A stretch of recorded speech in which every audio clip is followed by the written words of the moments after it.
This is the Schmo with the pro stand-up comedian, Mr. Bryan Callen, the podcaster as well. We're here, SHOT Show 2023. Can't imagine running into you, but randomly here we are. Yeah, sometimes it just, you never know where you're going to find me. I like being around tactical dudes. It makes me feel tough.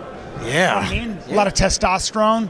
So I figure if I just hang around, maybe I'll get a little tougher. That's what I do. That's why you and Brendan Schaub get along so well. A lot of testosterone inside the same room. If we were in jail together, I would probably have to kind of take this finger and then loop it in his belt loop and just get behind him. I'll do the same with Tim Kennedy. I hear he's in this area. So that's right. The Schmo just chatted with him. I like to make friends with people in case the zombie apocalypse hits, and then I know I'll be ready. I can go to places. I have different vectors. So, because I don't really know how to tie knots or build a fire with sticks.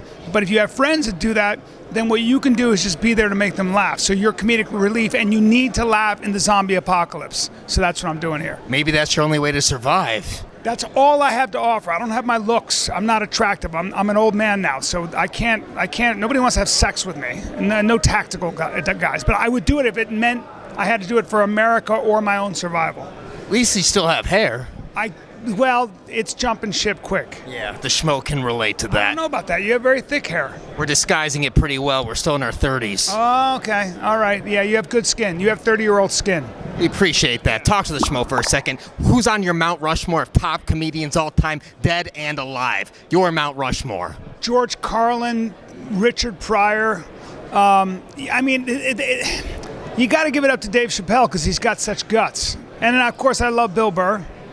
That's it. That's a solid list. Yeah. I mean, there are a lot of guys. A lot of my friends are all great. So I love Rogan. I love, I don't know, Sebastian. All the guys I came up with. Sebastian Maniscalco. He grew up not far from the Schmo. Always hilarious. He's always hilarious and works hard. So one of the good guys. He's good with the body mannerisms, too. He took my class. He took my workshop, and he was my third best student. I teach a lot of movement, as you know, yes, in my workshop. So I have that going for me. That's what you do. What about, is there one memorable Schmoment when you bombed on stage that you regret that still haunts you? Maybe you got some nightmares that come in from time and time? Yes. I was a young comedian, and there were it was an all-black room, and I did a joke about penguins, and all I heard was this black woman went, "Wow." That was it. And I go, "Thank you very much, ladies and gentlemen," and I ran off stage, and I almost quit comedy. Yeah. What do you make of the current landscape of the UFC? I know you're a big UFC fan, but Francis Ngannou, he's no longer the heavyweight champion. He's left. John Jones, he's fighting Cyril Gane right here in Vegas March 4th. What do you make of everything going on? So for me, I'm really excited about this because I want to see if John Jones can make that transition. You know, he's never been necessarily a knockout guy. I mean, he is, and he's in my book, he's the GOAT. But to step up to a guy like Cyril Gane, who's that big, that good a striker, that kind of footwork, and that light on his feet, and is going to be very interesting. My guess is John's going to try to wrestle him, and good luck to anybody who John grabs a hold of. Good luck to anybody. Remember, he cradled Brian, what's his name? What's the guy, two-time All-American? Brian Bader.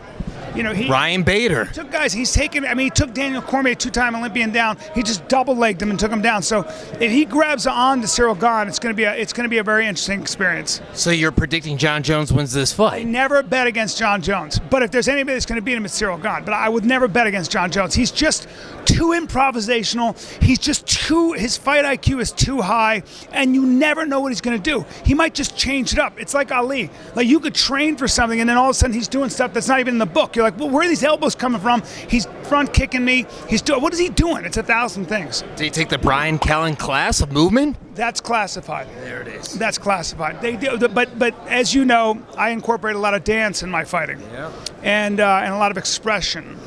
And don't be surprised if you see some pirouettes. That's all I'm going to say. Can we get a final message for all the Bryan Callen fans out there worldwide? I didn't know I had any fans, but every time somebody comes up and wants to take a picture with me or interview me, I get very excited. I'm still not over it. So if there are fans out there, I'm flattered. That's all I have to say. You even left your backpack on. I left my backpack on. I've got, it makes you think that I have somewhere to go and that I'm important and busy. And I've got all my gear. I got my gear in there. Yeah.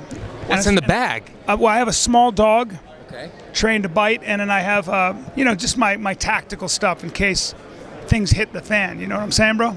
He's always ready. I have my bat anchor. He's the pro, I'm the Schmo, the Venetian. We're out. You're good, bro. You're good. You know how to fucking roll. I like that, dude.